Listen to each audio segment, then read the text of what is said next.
In this video, we will touch base on another dog/line that has made a major impact on the breed here in the States. The dog/line we will speak about is Noah, and the family of dogs that come down off of him. Noah is a dog that has had a major, and I mean major, impact amongst the terriers in America. We've had the pleasure of digging behind a couple of offspring of Noah's. We've also had the chance to keep and work several grandsons and daughters of Noah. The things we've noticed about this line of dogs is they tend to be on the smaller end of the spectrum. Oftentimes, having shorter legs, and built rather long. Most have full drop ears, and we have only seen this family of dogs produce black terriers as well as smooth-coated type. Most of the dogs from this line of terriers that worked out were fairly hard terriers when working. While the ones we worked did not seem to possess much mouth as a whole, they were committed to their jobs. The lack of mouth may come from the overall smaller size or the breeding practices that went behind them. Regardless, this is a family that locates, enters, fits, and stays. Now there is a saying that we believe strongly in. And that is, there is no terrier in the States with an accurate 7-generation pedigree. Nonetheless, we will take pedigrees at face value, unless we have significant evidence to prove the ped to be incorrect. This being said, there is an incorrect pedigree for Noah's pedigree on the Patterdale Terrier database. On that database, the top side of Noah's pedigree is incorrect, while the bottom side is accurate. Noah was bred by Mr. Riviata, a man that is known to have high standards and willing to do what it took to get his hands on the best terriers possible. The biggest traits we know Mr. Riviata pursued were the proper size of a terrier as well as hardness. At the date of making this video, we have not spoken with Mr. Riviata, but we hope to be blessed enough to shake his hand and meet him one day.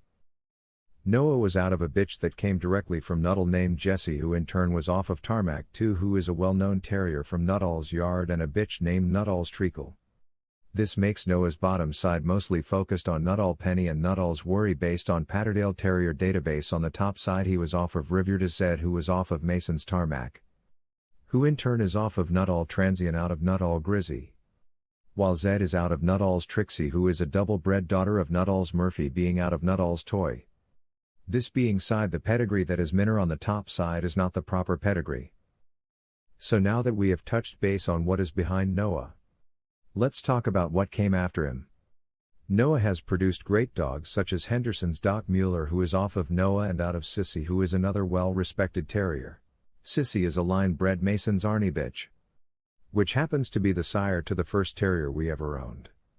This is a dog that we have personally cast and dug behind. He's owned by a good friend at Cut Up Kennels.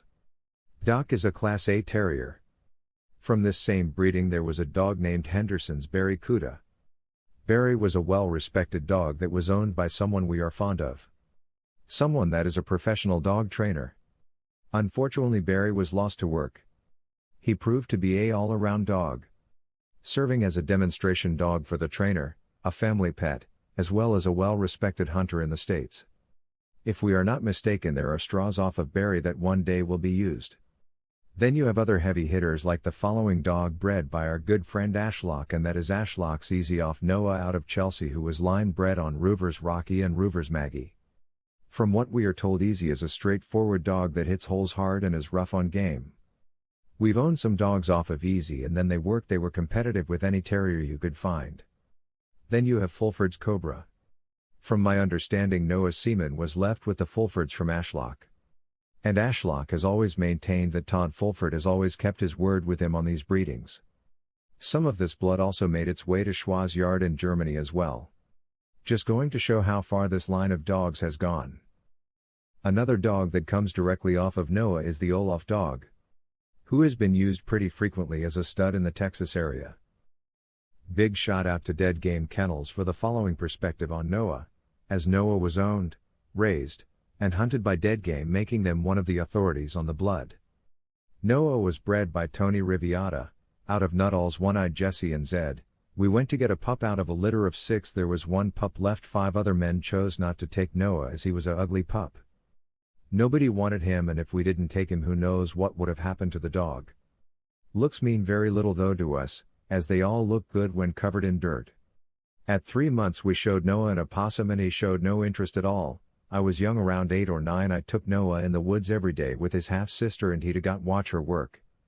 As good as he was not as good as his sister. No dog I ever laid eyes on has been. Reviewed as Corey. However, by 6 months he was hunting like she was, freeing squirrels, coon and anything else. He entered at 8 months and never looked back, if I'm not mistaken. By 18 months he had worked hog, coon, opossum and was just as good as any male we ever owned. He not only hunted good but he shaped up well physically, and for a 10-inch tall terrier it was massive. But at this age would be when Noah would go back to his breeder. As for the traits of Noah, he was a total package. Even though we let Tony buy Noah back, he was not far away and we still got to hunt with him regularly. The dog would locate fast, hit the ground running in search of game, and was suicidal. Ultimately he died latched on, wrapped in roots to ground. I will share a story Tony shared with me of Noah a little later. As for traits I did not like, there was only one: the dog would try to kill any dog he didn't know when he was younger. My father Todd Fulford broke him of this. Once he understood what all that drive was for, he didn't bother with dogs too much after. However, that can still be passed to some of his offspring. If they're not worked enough they will fight. I don't ever lie on dogs. I do not see the point in this. I won't keep a dog that isn't top tier and have only personally owned one dog at a time up until recently. This was Noah's only fault. Emo.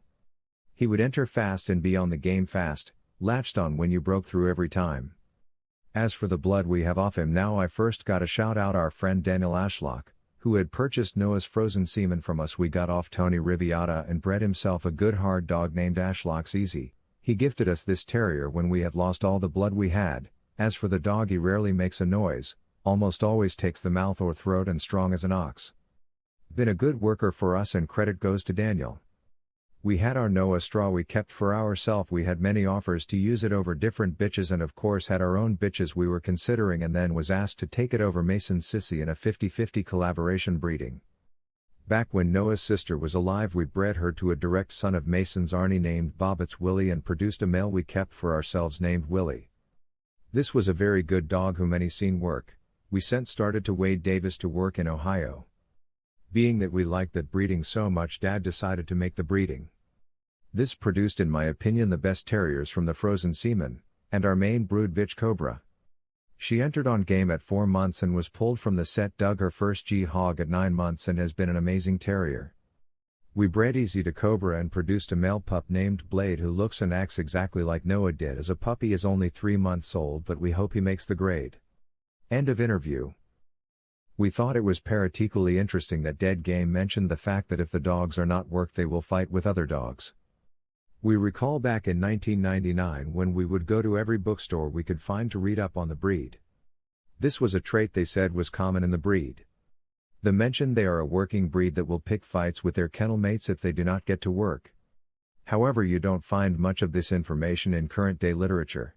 Well, we hope that you have enjoyed the content in this video. Be sure to like and subscribe to let us know if you would like more detailed content on the breed.